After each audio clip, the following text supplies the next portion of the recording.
came up with the idea for the centre after my own diagnosis of MS. I'd looked for the cure, I'd looked for the solution to all my challenges that were coming my way, and I just thought there's lots of other people out there who must be feeling exactly the same as me. And even though our illnesses will have different names, it just made sense to me that we all come together.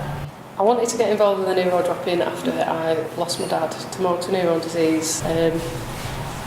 It was a complete shock to the system, and it made me realise how very little services and information there exists for people who are caring for somebody with such a devastating neurological disease. That led me to the Neuro Dropin and Sharon and this wonderful team.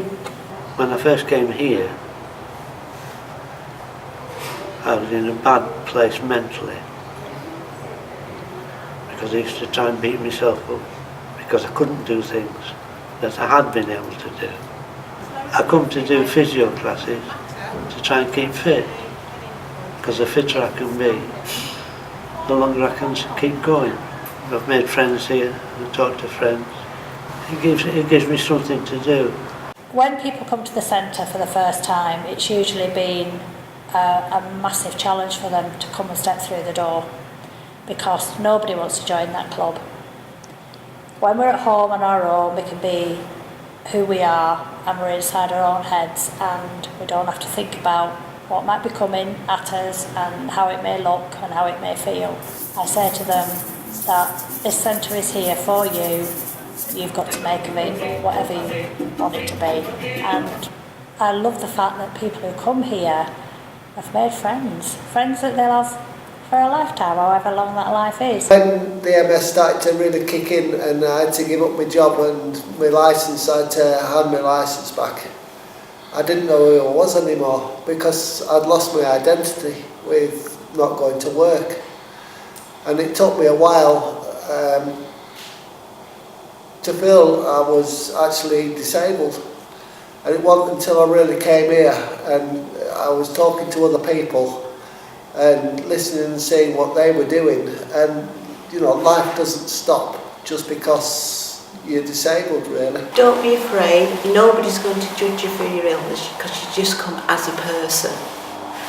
And everybody is friendly, everybody talks to you, and the food's great. But Sharon and everybody makes you feel welcome. The volunteers are happy.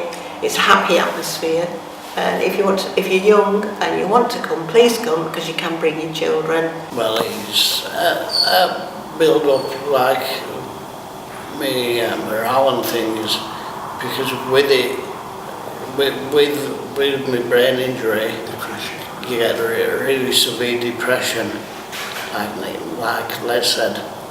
You get very, very emotional as well. And the way this centre helps me is sort of contain my emotions and what have you.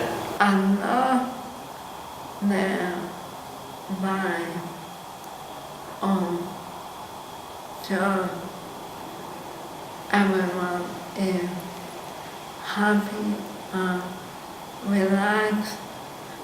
I never got my home under. That was tiring because you get someone energy from the people around, and also there been a few of us now felt like crying or ranting, and the support and the understanding that everyone here knows what you mean.